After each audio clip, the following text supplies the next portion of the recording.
Hey, this is Royce Hall, your host of the Wealth Science Podcast. I'm joined today by Mike Gallagher with businessexpos.com. Good to have you today. Thanks, Royce. How you doing? Doing great.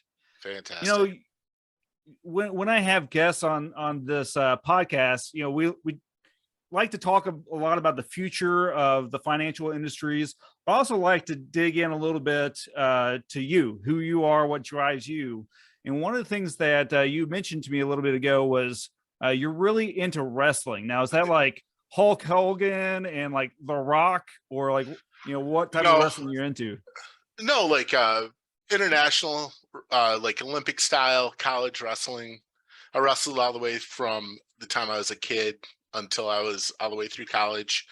I was a member of the 1998 NAI national championship team at Montana State. Um, it's a passion of mine. It keeps me sane in the winter when I'm not focused on work or Keeps you doing saying stuff. that. Yeah, I don't know. I think the rest of us say it keeps you insane, right? yeah, keeps me motivated. Yeah. So you were saying that that kind of that mentality, the physicality, the mentality of it kind of led you to where you are today. Can you tell me about that? Because I think, like being in the like payments industry and the financial industry is like how do you get from like wrestling to that? Well, I think there's a common theme of people who are wrestlers. What it does is it teaches you hard work, and anything related in the payments field or anything that's kind of you know aimed at the financial world is it's going to take a lot of effort and a lot of work. Nobody's going to pay you money or hand you their information if you're not willing to work for them. So what it does is it really teaches you how to persevere over adversity, how to get up in the morning, how to have put a process in place that's going to work. You have to be very disciplined. um you know I'm not as disciplined with this in my old age, but I used to cut a lot of weight. I used to really push myself. I remember going to classes in college, and in between classes I'd have to go run a couple miles to make sure I made weight. you know Hours in the sauna, waking up at 6 a.m., having a practice, go to class, run in between classes, go back to another practice at 3 p.m. because we had goals. And then, like, the guys on my team were so good, and the guys I practiced were so good. I just would take beatings on a daily basis. And but what you learn is that, like, hey, I can kind of push myself further than I thought I could. I can work harder than I thought I could, and I can make things happen when it didn't seem like there was a chance of things happening.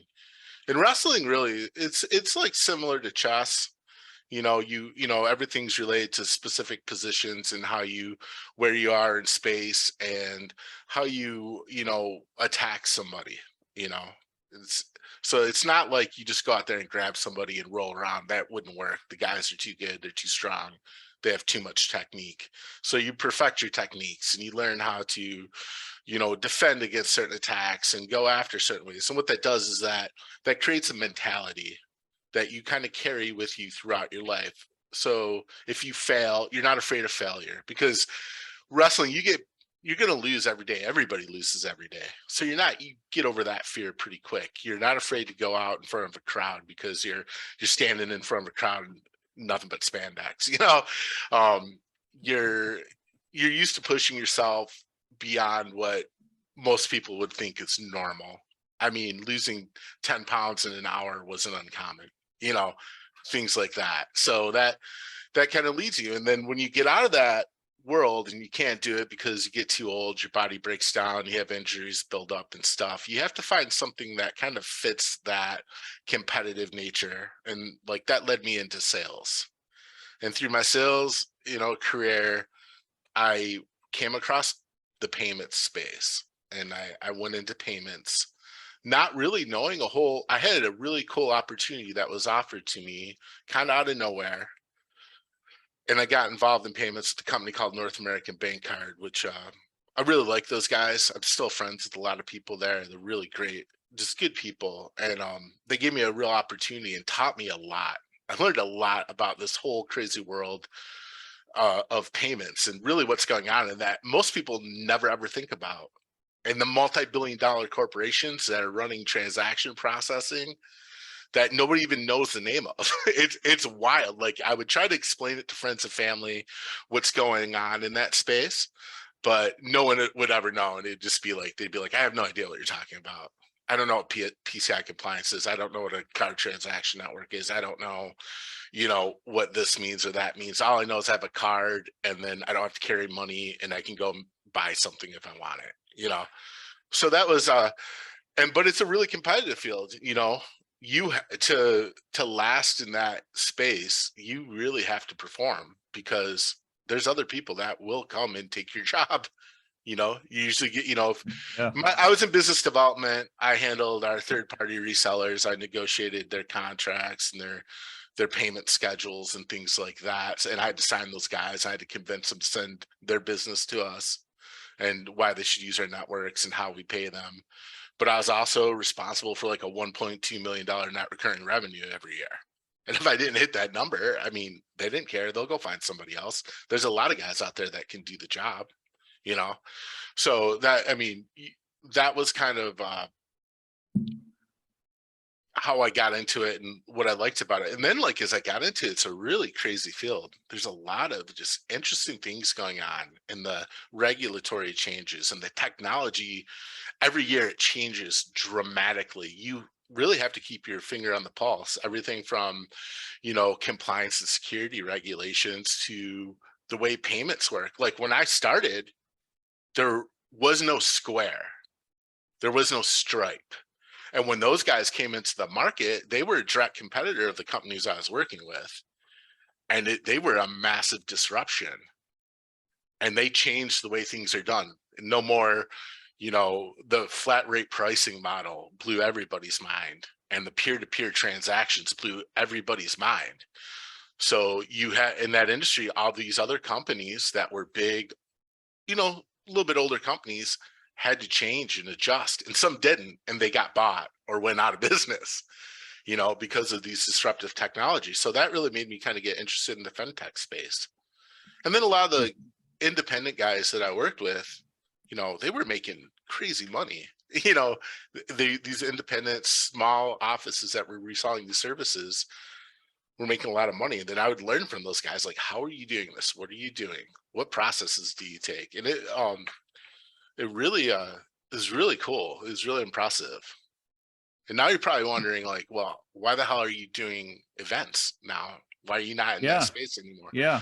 After I was in payments for over a decade. Last company I was with got sold like 4 times while I was there, because all the payment processors, the bigger guys, were merging and purchasing. There's a lot of mergers and acquisitions in that space, and they were kind of moving to new models. Like I said, the industry is ever evolving.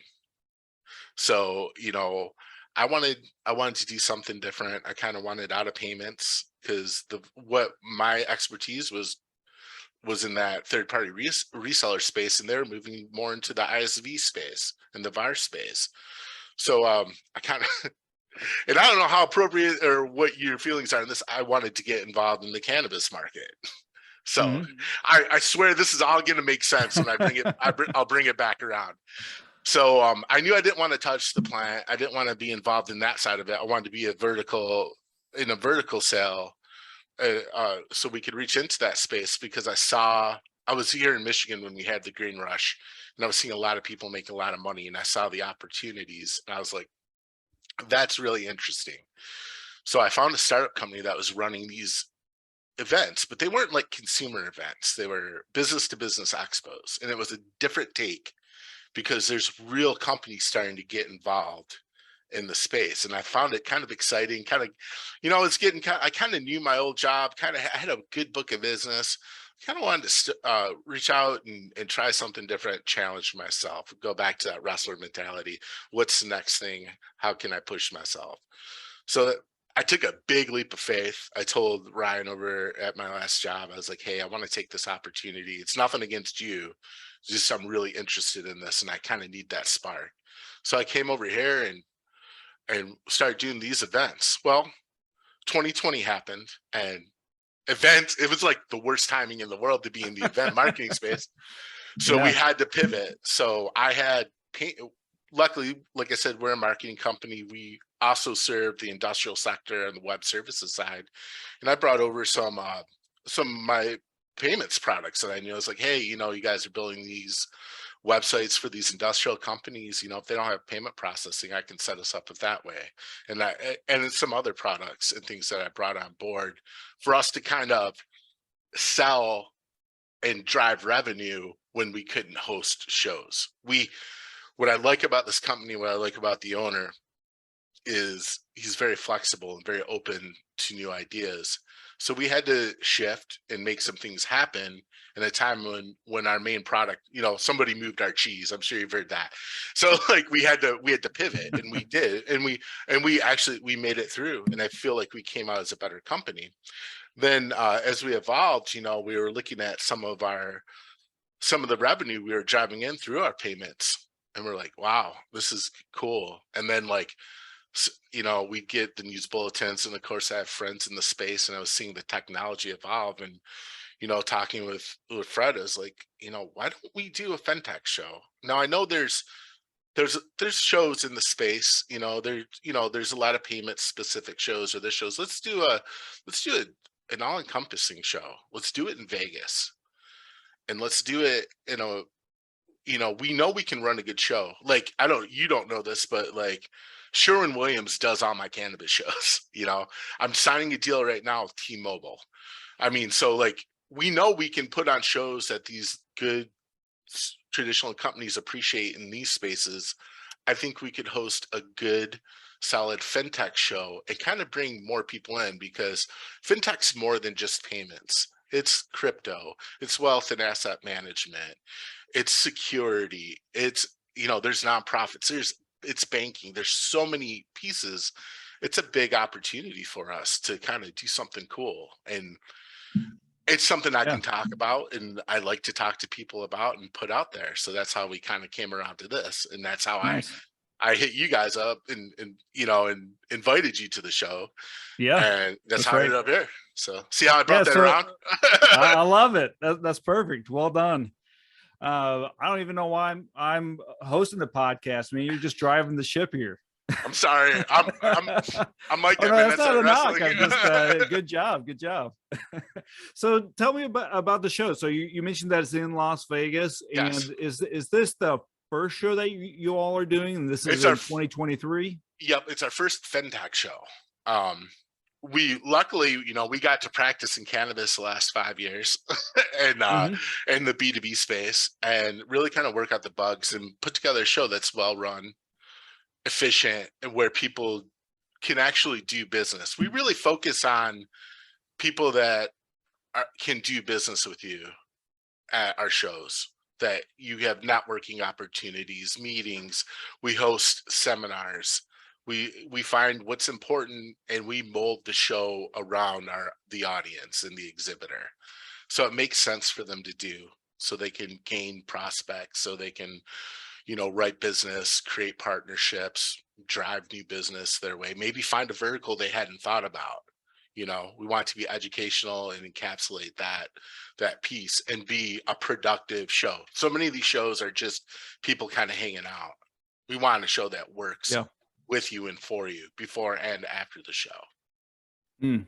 So what are you doing to kind of change that experience? Because I think of shows that I've been to, and there's been some that are like, man, I walked away with new business from this show, and there's other shows where I'm just like, it's a bunch of people who've been in the industry for 20 years, just sharing lunch, and like I'm Right. the new guy, and it's like nobody wants to talk to me. So like, what are you doing that's different? We're really proactive on the show floor. Like when we get there, we have our team. We want to mix people up. We try to guide our exhibitors on how to interact with other people on a show, because it's not something people talk about. When you buy a show, it's usually some call center calls a company, or the company sees an ad or goes to a website and signs up, and here's your booth, here's your passes, see you later. Oh, you're going to speak at the event, send me a headshot, a bio, and a synopsis of what you want to talk about. what we'll do is we'll actually get involved. We'll talk to them. We'll go like, hey, you might draw more attention if we shorten up the title of your speak. And then we have like a whole, what we call Expo 101 we'll do with people, where we'll take them through that process of like, hey, how should you be dressed at a show? How should you be interacting with people? What are some best practices at the shows? What are some ideas you haven't thought of? Are you attending seminars? Are you just standing on the exposition floor? With regards to things like that, we want to provide, a knowledge base for people. Like our website, we have tons of white papers on there about doing exactly that. Because, the show isn't really, it's not a place, an expo really you might not write business on the days of the show, but down the line, you're going to make some money. What a show really is, it's also a marketing and a networking opportunity. So you can get your name out there, so you can learn what's going on, so you can interact with your peer groups, learn what they're doing, things like that. So you have to interact, and you can't sit behind a table on your cell phone. You have to go out, walk away from your booth, walk the floor, talk to other exhibitors, get involved in some seminars, learn from your competition. I mean, everybody's in competition, but most people have a conversation with you, and they really want to just become better. So use it as a learning and educational opportunity, things like that. We try to provide that. And then as we're meeting with our exhibitors, we find out, like, especially in FinTech, and we focus on emerging markets, like I said, because it's a growth area.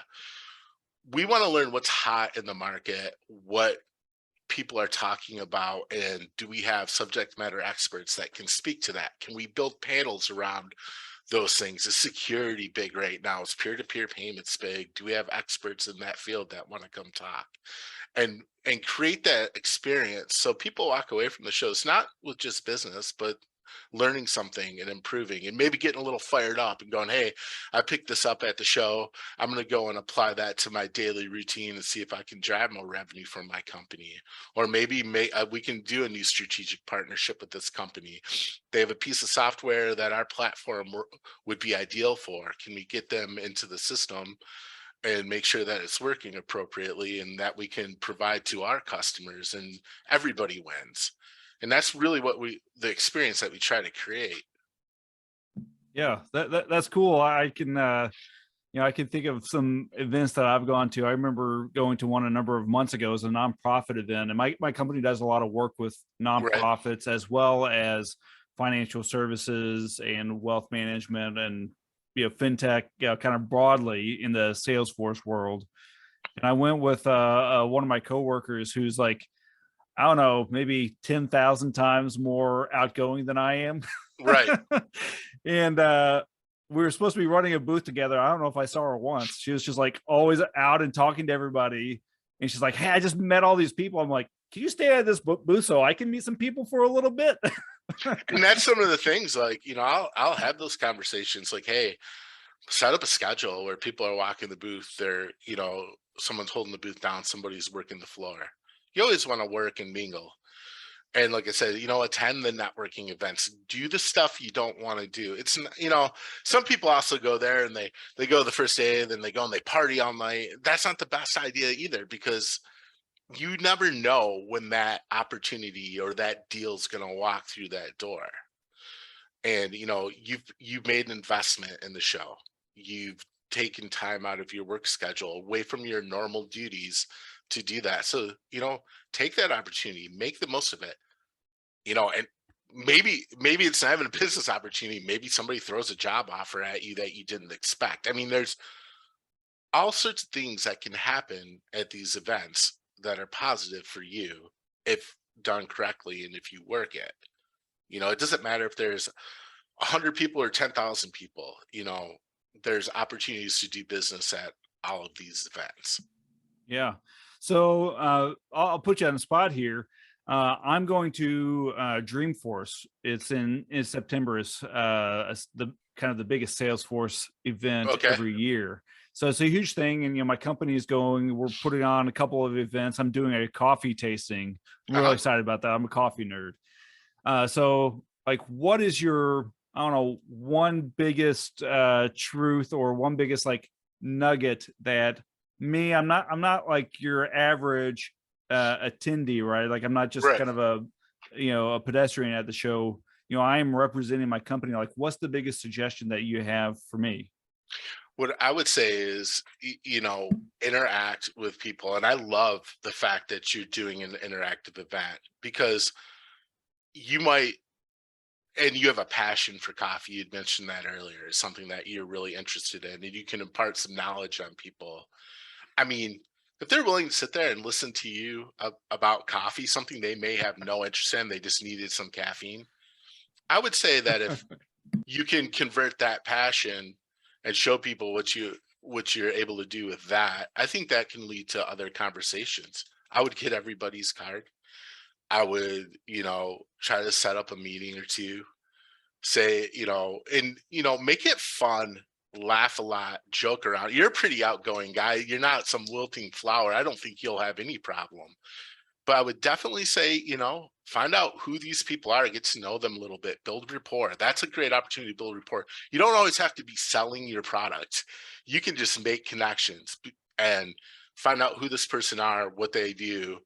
And then when you reach out to them in a week or two, even if they're not expecting it, and you break off a call to them, you have something, a good starting point. Say, hey, it was fun. We did this, we did X, we did Z. And then, tell them like, hey, I just want to tell you a little bit more about what I do and how I can help you. Because I thought, and you can even go, look, I looked at your company a little bit and I kind of thought about what you guys did. And, I've done some business with folks like you before. And I would love an opportunity to maybe show you a little bit more. And that's a much easier conversation to have once you've built some rapport and you've had that interaction. They see you as a human being, not just a guy trying to take their money. Because we all know we're all salespeople. We go out there and we talk to people all day and we forget that human element's really important. That's why I think like the face-to-face shows are so powerful nowadays. Everything's done online. Everything's done through the website. And that's why things like Zoom, make a big impact. I try to do a Google Meet or Zoom call with every potential client I have. So they see me as a human being and see that I'm sincere and I'm not trying to just sell them something they don't need, that I want to learn about their company. And I'll tell somebody like, hey, we're not a good fit for what you do, but I really appreciate the opportunity. But I think that's what I would do. Use it as an opportunity to build rapport, make contacts, and then, do your research and follow up with those folks.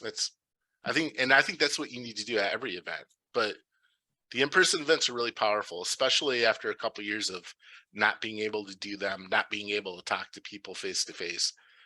People are happy. They're happy to see you and say hi and look at your face without wearing a mask. I Yeah. mean, it's, Yeah.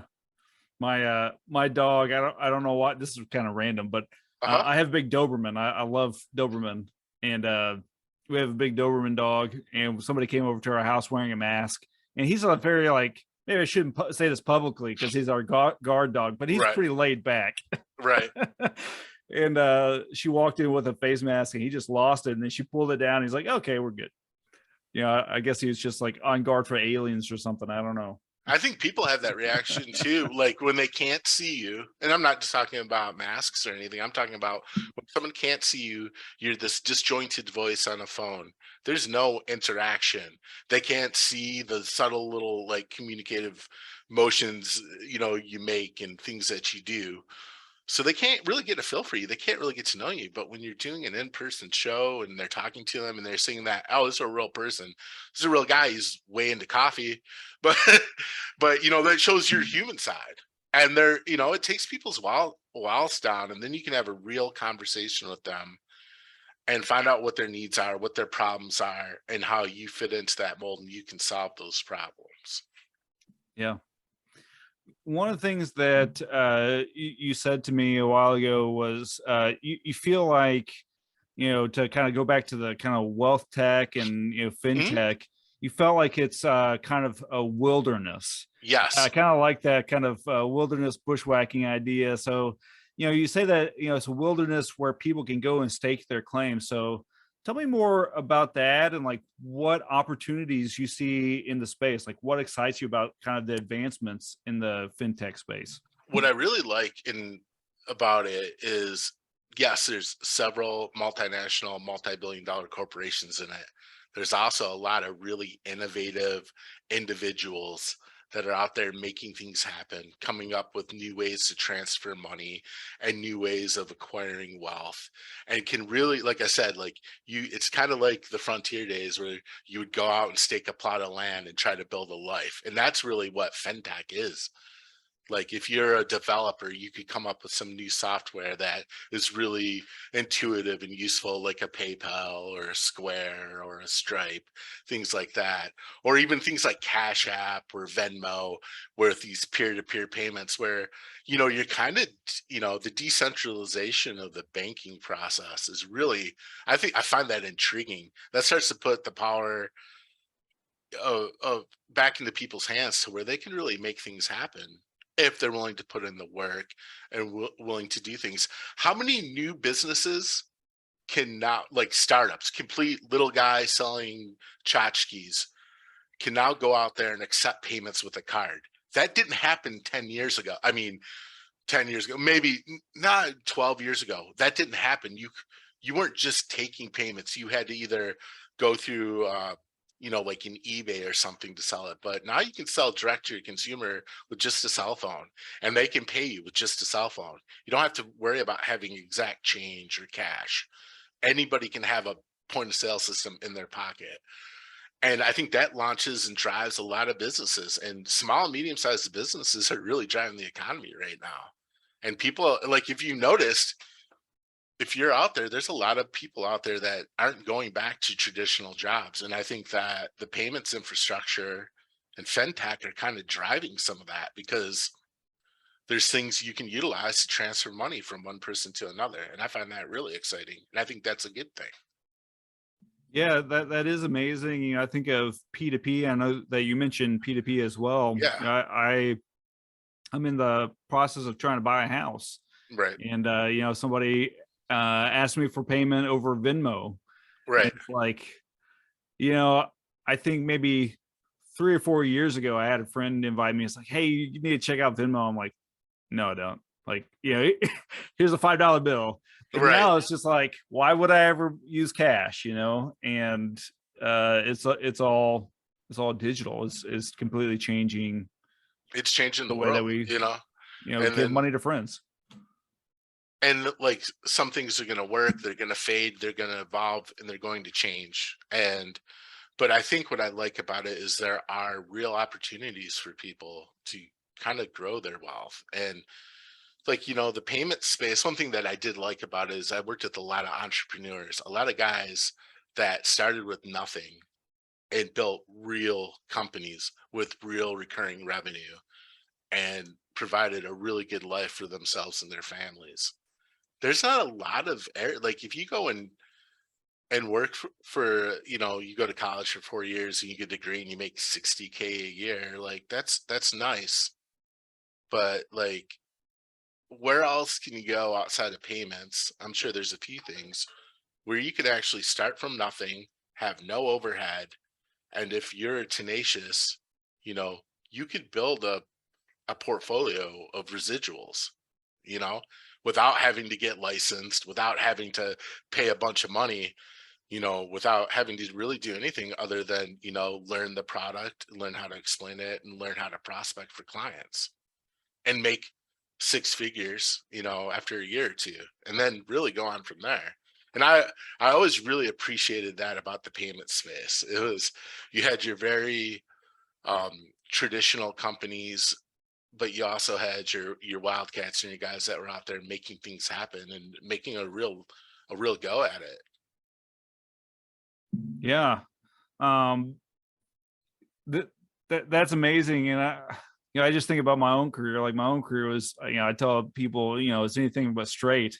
And, I kind of found my way to, the software industry. I Right. studied to be a Christian minister. And then I ended up in the landscape industry. I was running a tree care company, which is like, wow, okay. Like, bouncing around from place to place, and eventually found myself in the software world. I think it's kind of a similar thing. Just, you see people enter the industry, and then a year later or even less, they're like rock stars. Like, it's incredible to see people's lives change. It's there's so much more to be excited about in the industry than just, even the industry itself, which is exciting. There's a company I watched kind of grow from a little tiny single agent office to the guy just bought a massive building. Like, I mean, we're talking like, a 4-story, probably fit 4,000 people in it facility from nothing. And he's a young guy. I don't even think he's 40 yet, but he built that up going door to door and working with local businesses and earning their payments business because he talked to them. He was ethical. He followed up. He took care of problems when they had it, and he built this network. Now he employs a lot of people, and I've seen that story repeat itself several times in the fintech space.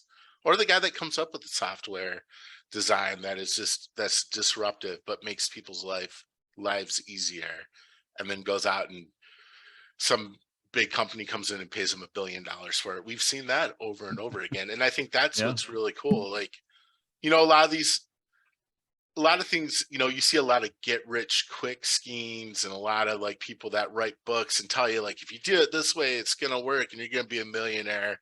But then you're wondering, why aren't they doing the stuff that they're writing about? They're selling sales courses instead, and that's how they're making their money.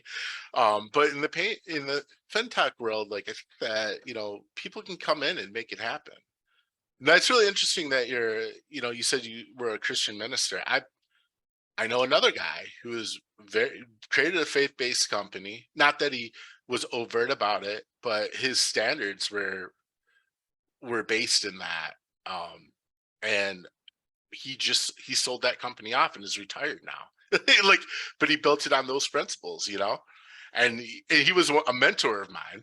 He was a boss at another large company I'd worked for, and I learned a lot from the guy. And I remember one day I came to work, and he's like, "Yeah, I'm leaving. I'm starting my own company."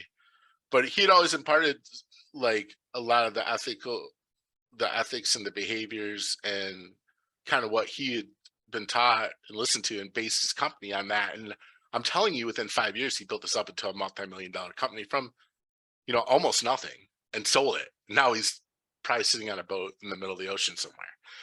And that's I've seen those things work really well. And I think things like that, it's a process, right? You're doing the right things every day. Like I had mentioned before, I'm a process over results guy. And the reason I am that way is because if I focused on of course I have a goal and I want to attain that goal. But if I don't follow those correct daily behaviors and follow those processes each day, if I don't do some sort of outbound prospecting and finding new clients every day, it doesn't have to be a ton, but I do it every day, even when I'm making a lot of money or when things are really good and really busy.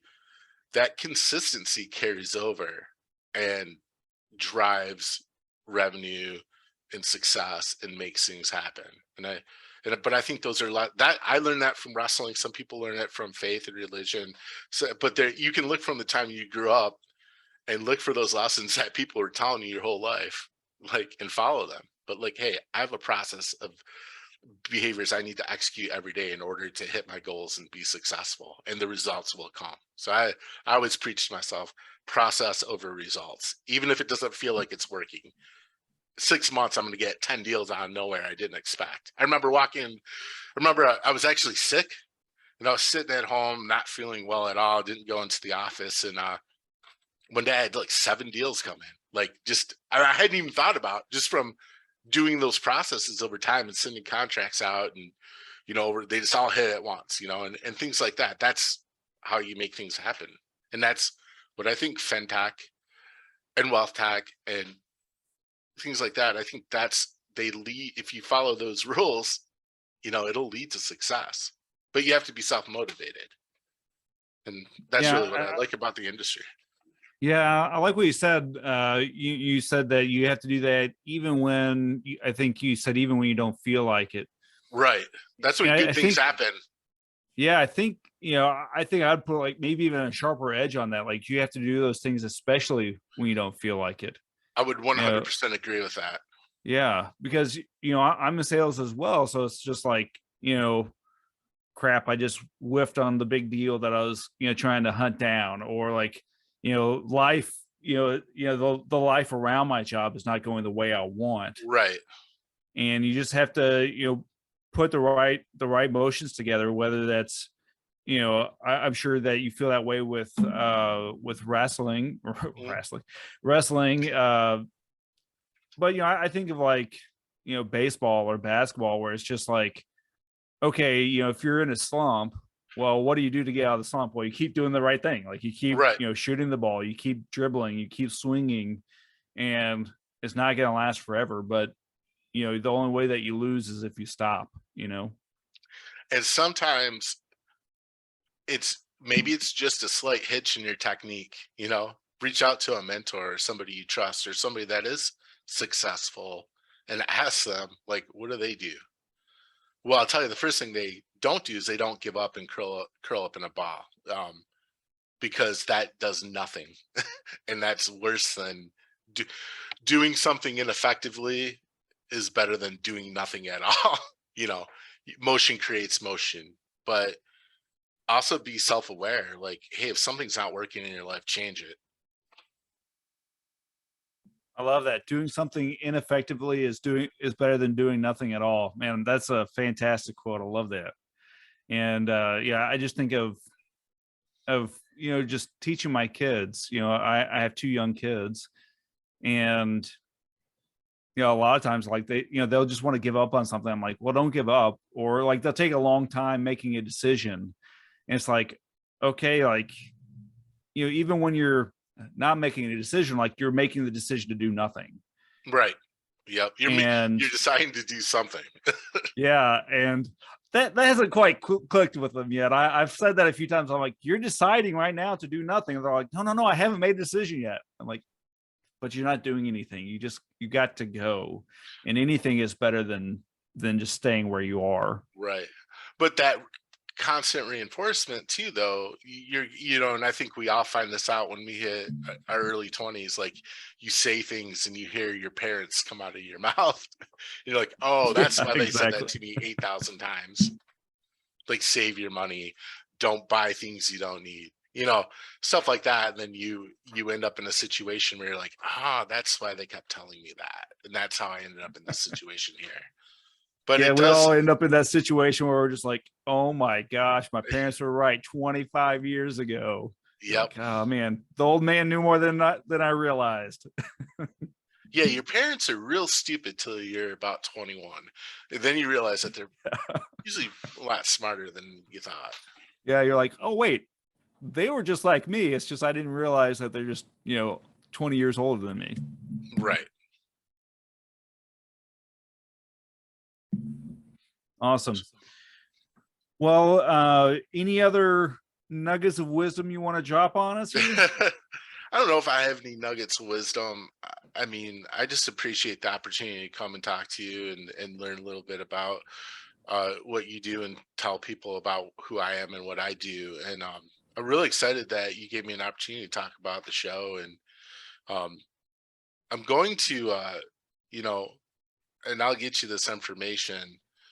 But if anybody wants to exhibit at the show, we'll give them a special deal for your listeners, your audience of this show. Oh, awesome.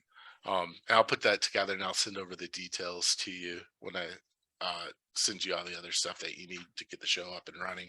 But Awesome. yeah, Fantastic. I think that would be I think that'd be a good thing. And like I said, I really appreciate the time. You know, if is there anything in particular that you'd like to know or have any like specific questions for me that I could provide, information Yeah. on? I do have one question. Sure. I know that the show's in Las Vegas and it's in 2023. Do you have a specific day, like date nailed down yet? Yes, we do. And I will pull that up right now. So the date of the show is going to be August 22nd and 23rd at Caesar's Palace in Las Vegas. We'll have seminars, the expo floor, networking, and hopefully a ton of people in the door talking about learning and doing business. And anybody that wants to check out our show, they can go to businessexpos.com. That's our website. And you can see our full array of shows that we host, as well as white papers. One other thing that we have is we have a business directory. It's free to get listed in there. So if you are an entrepreneur or a larger business, even, there's a simple form you can fill out. The website gets about 1 million hits a year, works as a search engine. So people that are looking at our site or looking for suppliers or service providers can Google your information up. That stays up in perpetuity. And just like I said, we just want to help people. We want to help people grow their business, gain new clients, reach into new markets. And with your fintech conference coming up next August, like, I assume that we can pay with cryptocurrency, right? You can pay with card. I'm sure we can figure out the crypto thing. I'm sure we have a couple of wallets laying around. We haven't started selling. We can sell exhibitor booths, but so I don't know if you know this about events. A lot of the event centers won't allow you to sell like actual attendee tickets until a certain number. It's either 12 or 8 months before the show, depending on the venue.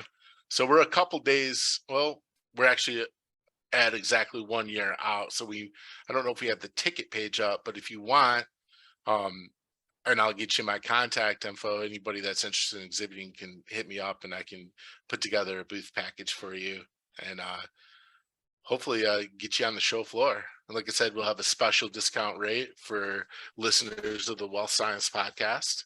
And I'm thinking it's going to be pretty significant because we're a year out, and I'll give away a couple booths this early just to get some folks on the floor.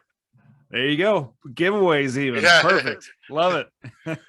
Not 100% free. Dang, I was going to take one then. Shoot. Well, Mike, I appreciate it. Thanks for joining me on the Wealth Science podcast today. Royce, it's been a pleasure. Thank you so much for reaching out to me, and I'd love to chat again anytime. Yeah, sounds good. All right, thank you so much.